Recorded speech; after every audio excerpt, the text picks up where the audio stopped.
y'all, it's Kimberly here. Thank you for coming to my channel, and all the new subscribers or anybody watching, thank you for listening to my channel. And I do vlogs. Just gonna go over a little bit for new people. I do vlogs, I do some mukbangs, I do a few product reviews, and I do a lot of different things on this channel. It's mostly a daily vlog or almost daily vlog. And or anything that's current, anything that's happening in the country, I might cover that. And the weather crisis in Texas. I live in Texas, if you can't tell by the way I talk. Well, the sun came out and melted all the snow, so much better now. And I had, well, the dust was blowing this morning, of course. As soon as the snow goes away, the dust would start blowing.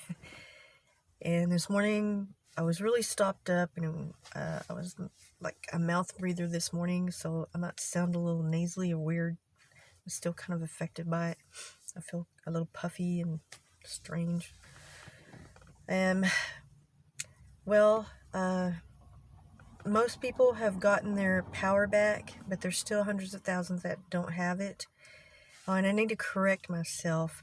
I think I said in the vlog yesterday that there was hundreds of thousands of people, or 100,000 something, people that didn't have water, didn't have access to clean water. That figure was wrong. It was 14 million. So, stand corrected. And there's just a lot of people that are they're boiling snow, and they're really struggling, trying to find food. And there's, I think, relief lines set up to get water and food and to help people get through this in some of the bigger cities. And Ercot, which is the, it's actually a 501c nonprofit, is kind of like the council that operates the Texas electric grid. They make sure that things flow smoothly. That's the part of their job. The Electric Reliability Council of Texas, Ercot. And apparently it didn't go so smooth, wasn't very reliable, so they might want to change the name. They service about 90% of Texas, and the grid couldn't handle the workload or the electric load, and they were having the rolling brownouts or blackouts. And I think most of those are over. Most people are getting reconnected to the grid, and they are being able to use their lights, and somewhat I think it's still kind of on a minimal basis right now, but at least that's being reconnected. But the water situation is horrible. There's so many houses that the pipes busted in, and a lot of businesses. There's so much damage to schools and just all kinds of buildings that were flooded, and it's going to be an insurance nightmare, I'm sure. This, I guess, the water crisis is still, I just don't know how they're going to get all this done very quickly. I think it is still going to take a long time for the water, and to make sure it's safe to drink, and with all the repairs, everything that's happening, it's just going to take a while for the water. And that's, it's so necessary. Even where I live at, in a small town, and we're up in the mid-north Panhandle area, and I went to the store, and I went to just to look at the bottled water, and all the bottled water, or the big gallons, were gone. The only thing they had left was the cases of bottled water in the small bottles. That was all that was left. But the whole row, the whole part of the aisle that had the gallon jugs was completely empty.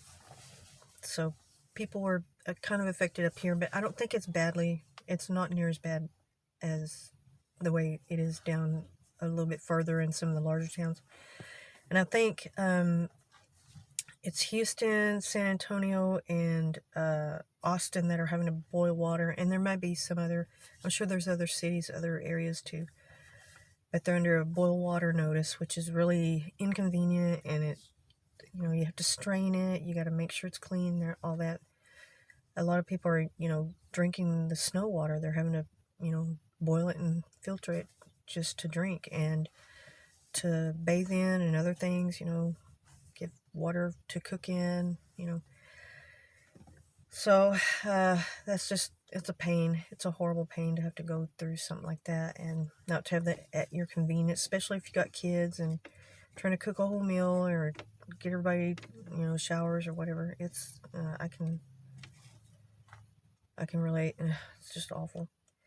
And I think our governor, he blamed the renewable energy as part of the blame for this, but you know, I kind of differ with that. I beg to differ with that because we've been using fossil fuels and you know, natural gas, and there's even coal that still is being used here in Texas. Not that much. It's not a big percentage, but it's mostly the fossil fuels and the natural gas that people use. And those systems were, I think not that many people may not have natural gas, and I think those systems were interrupted to a point. And some people rely too much on electric,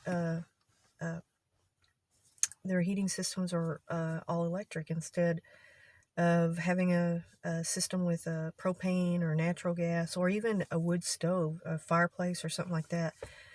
And especially down south, as I've mentioned several times, a lot of people just don't have heat in their house because it's very hot down there, and they have very few low temperatures. And if they do, a lot of times they just rely on space heaters.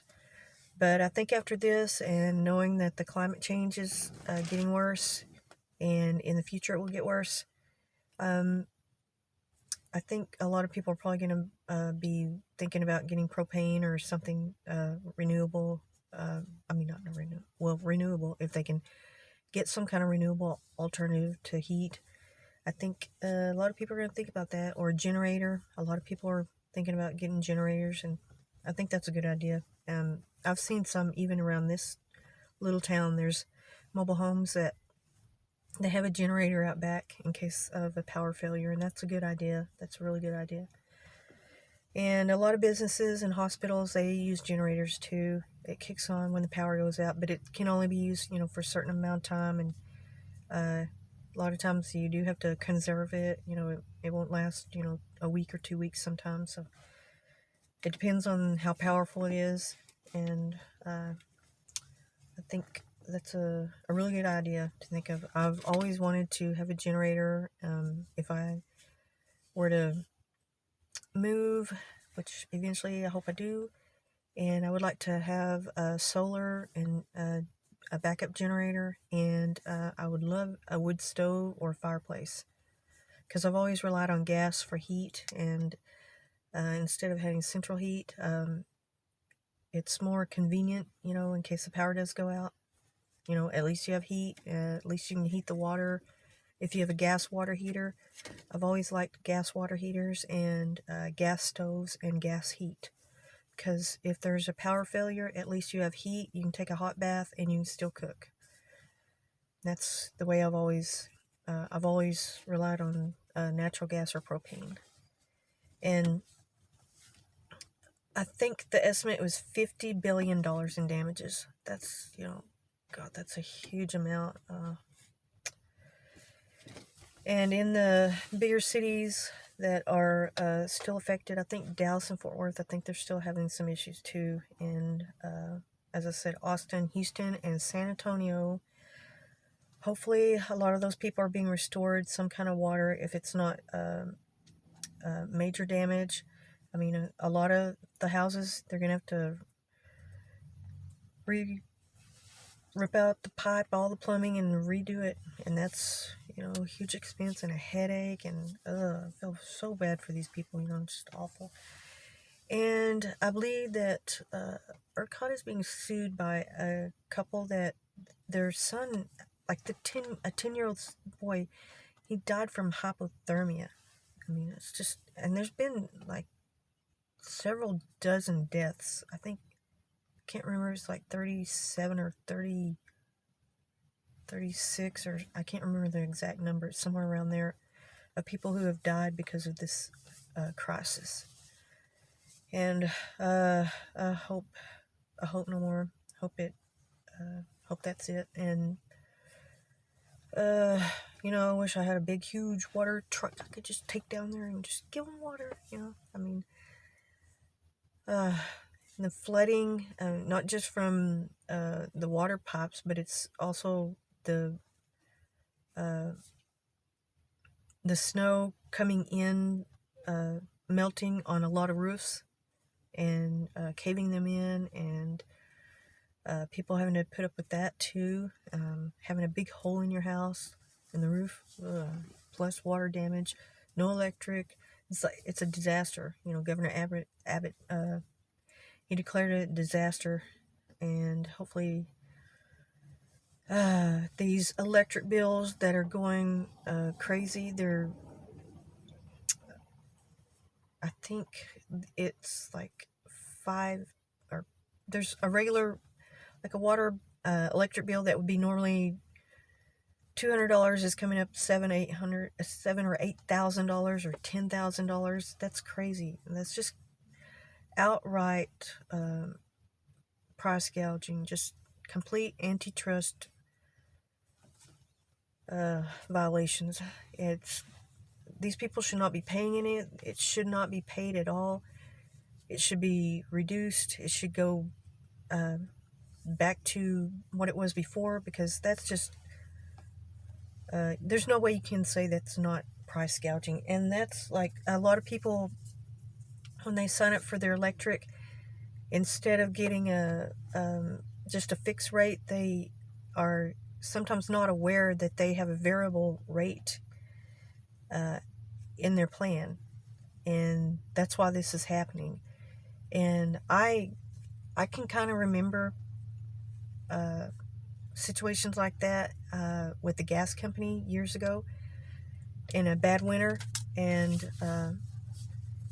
it's, I mean, so shocking when you open that bill and it's like 3 or 5 times higher. It's just that's unreasonable. It's completely illegal. There's no way they can argue that it's within their right or guideline. It is completely against the law. It's violation of antitrust laws, price gouging, whatever you want to call it. President Biden should make sure that nothing, that they don't profit from this, that it's not, I mean, it burns me up that that's being done to these people. It's just unreasonable. Okay, well, I'm gonna go ahead and sign off, and I'll be back tomorrow, the next day, with a vlog. And thank you all. Thank you for coming to my channel.